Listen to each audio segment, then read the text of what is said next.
حضرت ابراہیم کو آگ میں کیوں ڈالا گیا؟ حضرت ابراہیم اللہ تعالیٰ کے جلیل القدر نبی تھے۔ انہوں نے اپنی قوم کو بتوں کی عبادت چھوڑ کر صرف ایک اللہ کی عبادت کی دعوت دی، لیکن قوم کے لوگ خصوصاً بادشاہ نمرود ان کی بات ماننے کے بجائے ان کے دشمن بن گئے۔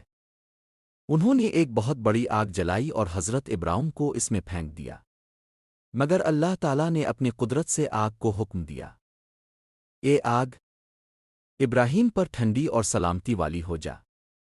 سورہ انبیاء 69۔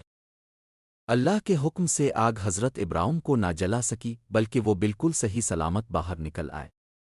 یہ واقعہ ہمیں سکھاتا ہے کہ جو شخص اللہ تعالیٰ پر کامل بھروسہ کرتا ہے، اللہ تعالیٰ اس کی ایسی مدد فرماتا ہے جس کا انسان تصور بھی نہیں کر سکتا۔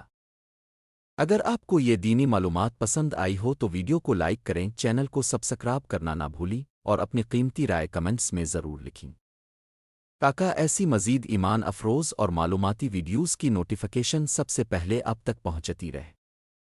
جزاکم اللہ خیر۔